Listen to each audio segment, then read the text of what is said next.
নমস্কাৰ। এপিজে আব্দুল কালাম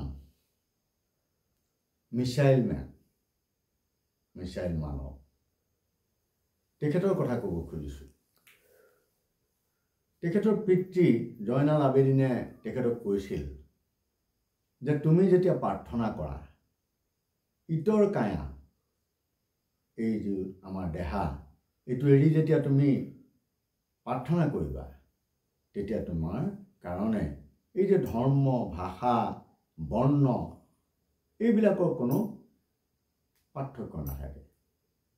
মানুহে জীৱই সেই যি শক্তি আমি যিটো কওঁ যে সুপ্ৰিম পাৱাৰ ভগৱান বা আল্লাহ যিয়ে নকওঁ তেওঁৰ ওচৰত শৰণাপন্ন হৈ যদি গোটেই পৃথিৱীখনৰ জীৱ জন্তুক সমভাৱে চোৱা যায় তেতিয়াহ'লে আমাৰ মাজত এই ভেদাভেদবোৰ নাথাকিব। বৰ গুৰুত্বপূৰ্ণ কথা। তেওঁৰ শিক্ষকে কৈছিল কালামক যে ইচ্ছা বিশ্বাস আৰু শক্তি।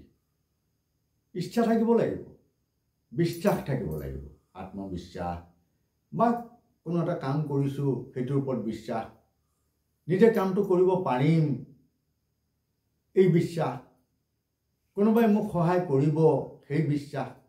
কাৰণ কালামক সহায় কৰিছিল সহযোগীসকলে যিমানখিনি সমৰ্থন কৰিব লাগিছিল বা সহযোগিতা কৰিব লাগিছিল সিমানখিনি কৰিছিল আৰু কালাম সেইকাৰণে তেওঁলোকৰ প্ৰতি কৃতজ্ঞ আছিল। মন কৰিবলগীয়া কথা।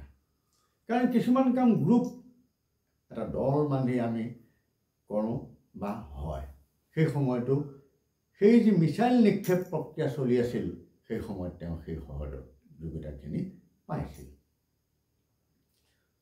এতিয়া কথা হ'ল চাওক যে তেওঁ কৈছে যে মানুহে সপোন দেখিব লাগে, সপোন ৰাতি দেখে, সেই সপোনৰ কেতিয়াবা ফলিয়ায় কেতিয়াবা নফলিয়ায়, সেই সপোনৰ কোনো মূল্য নাথাকিবও পাৰে। কিন্তু দিনত বাস্তৱত যি সপোন দেখা যায় তাক ৰূপায়িত কৰিবৰ কাৰণে মানুহে চেষ্টা কৰিব লাগে আৰু চেষ্টা কৰিলে মানুহ সফল হ'ব। তাৰ উদাহৰণ এপিজে আব্দুল কালাম নিজেই। তেওঁ অতি পৰিশ্ৰমী আছিল, অক্লান্ত কৰ্মী। ভাৰতবৰ্ষৰ বৈজ্ঞানিক যি ভেটি অৰ্থাৎ ভেটি বুলি ক'ব খুজিছোঁ, সেই ভেটি তেওঁ তৈয়াৰ কৰিছিল আৰু এই বিজ্ঞানৰ যি উত্তৰণ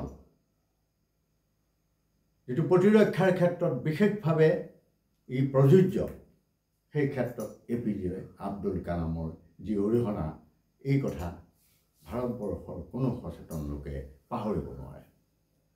এই বন্ধু বান্ধৱীসকল, মনত পৰিছে তেওঁলৈ পৰে মাজে মাজে তেওঁৰ কথাবোৰ, তেওঁৰ যি ইচ্ছা শক্তি, তেওঁৰ যি সাধনা, এই কথাবোৰ আমাৰ কাৰণে বৰ আদৰ্শৰ। সেইকাৰণে মোৰ মনত পৰিল আৰু আজি ভিডিঅ'টো এইখিনি কথাৰে মই আপোনাসকলক আগবঢ়াই দি শেষ কৰিলোঁ। ধন্যবাদ।